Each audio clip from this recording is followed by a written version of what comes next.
Today we have a Miele dishwasher that isn't cleaning very well, and it's partially due to not enough water entering the machine. It should come up all the way to just underneath this white handle, and it's not quite filling with enough water to really do a good job. The upper drawer is not getting very clean, the upper part of the dishwasher, because there's not enough water. And also the circulation pump seems to be cutting out periodically. It works and then it stops, and then it works, and it sometimes has the intake drain error. So we're going to do a couple of things here to get this working better. One is to replace the capacitor for the motor, and also we're going to clean the little filter that blocks debris from coming into the water inlet valve. So I'm going to remove the filter, and I'm going to get all the water out of the sump area just using a turkey baster. It's probably about a quarter cup of water in there that we have to get out, because we're going to lean the machine on its side and we don't want to have all that water leak out. Hey guys, can you take just a second to click on the subscription link below? It really helps our channel, and also the bell notification, so every time we make a new video we can send it right to you. We make a new video about once every week. Really appreciate that, and if you give us a thumbs up, it'd be great. Thank you. So we're taking out the little covers on the screws that hold the dishwasher into the cabinet, and these I think are Torx 15 screws. We're going to zip out those screws. There should be probably 4 of them, 2 on the right side, 2 on the left side. Sometimes there's also a couple on the top that you have to get out. And a lot of times Miele gives you enough drain hose and fill hose and power line where you don't have to disconnect them. But as you wiggle the machine out, if you feel there's resistance, you may have to go in and disconnect them. So I'm unplugging it. I'm going to turn off the water, and I'm going to disconnect the fill hose because this one's a little bit too short. I'm also going to disconnect the drain line too. I'm using a Torx 15 screwdriver to take out these 2 screws here on the bottom panel. Take that off so that I have a little bit better access to taking off the bottom panel. This is just we call it a kick panel. So we've got that out of the way. Disconnecting the drain hose here at the garbage disposal, and then I'll have a little container to catch some of the water that's going to come out of that hose. There we go.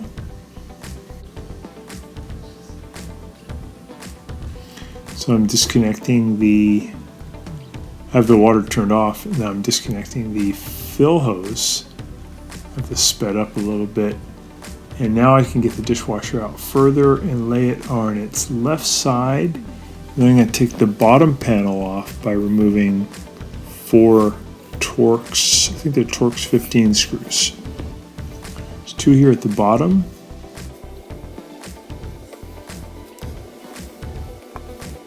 A couple here in the front. I'm going to pull these things out. These are the things that hold on to the kick panel or the toe kick panel.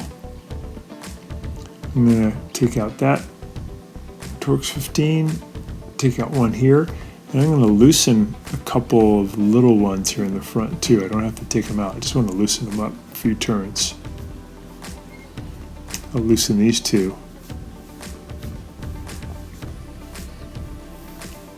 Now I can get the bottom panel off. Wiggle that out of there. So we get the bottom panel off, we can get to all the components. This is the flood valve, flood switch, and this is the circulation motor. That's the heater element. This is the blower that blows all the steam out during the drying cycle. It goes out this, comes out right here. It's kind of fun to know what these things are. Here's the fill valve right here, and usually on a lot of models this is located under the sink. On this model it's located as part of the dishwasher.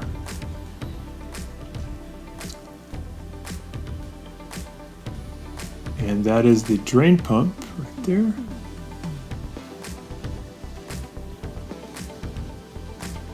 see the heater relay down in the lower right hand corner. This is the heater pressure switch, kind of hard to see, but it's located just underneath the circulation pump. So here is the capacitor. 5013832. That's the part number. I'll get a link for you underneath the description. We're using a pair of pliers to just undo this nut that's holding the capacitor in position. So we're turning it to our right to loosen it. I'm using a screwdriver to arc between these two terminals because capacitors hold a lot of voltage and it can be dangerous, so I'm going to make sure it's an insulated screwdriver. I'm not going to touch the metal. I'm going to put it between the two terminals, and that's going to dissipate any energy so that I can't get shocked. Just took off the nut, pull the capacitor out of its bracket, and there's two black wires connected to it. I'm going to pull those out with needle nose pliers.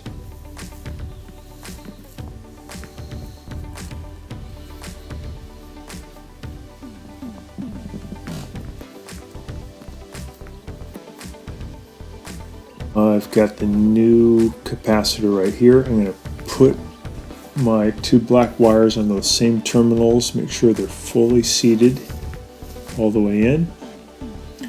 When the run capacitor gets weak, the circulation pump will have trouble. Sometimes it won't start back up when it turns off, or it won't pump as strong. So I'm going to get this in position, and then I'm going to take the wires off of the old capacitor and switch them onto the same terminals on the new one. So I'm just going to compare the two and then do take off one wire at a time and put it on the new one.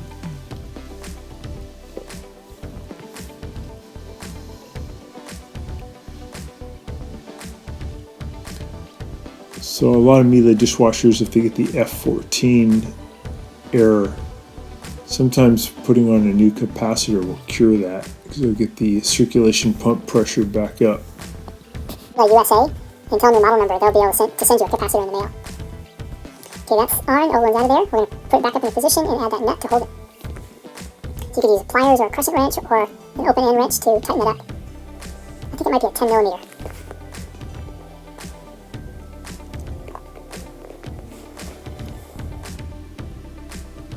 There we go. We're also taking the fill valve and removing the hose off of it. Filter. I got the filter underneath some hot water and I have an old toothbrush.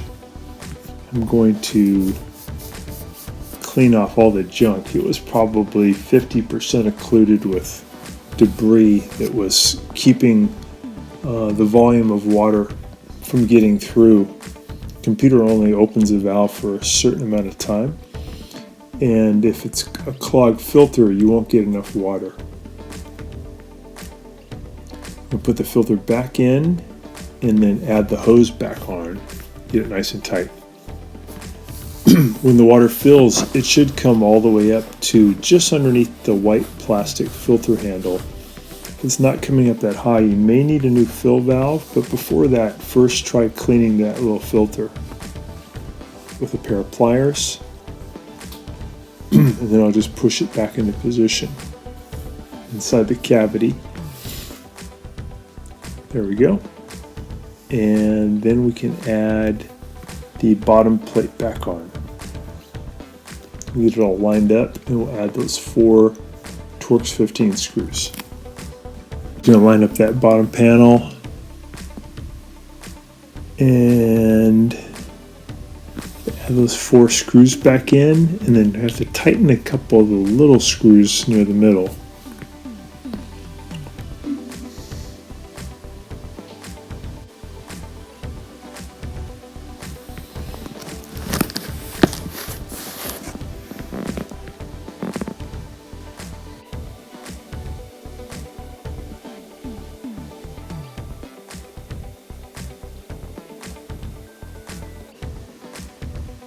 Okay, we're going to get it back on its feet. Push it back into underneath the cabinet.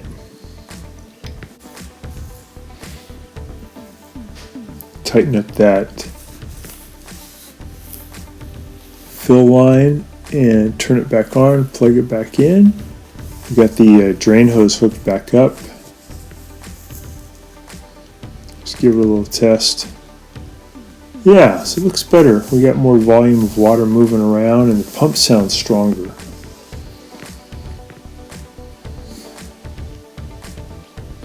One test you could do is you can put a cup in on the upper tray and just let it run for about 5 minutes, and that thing should be full of water. If it's not, if there's no water in there or very little, it means that the pump is not doing a good job getting the water up there. But this one's now doing really good. That's a good test. So we're going to push it back into the cabinet.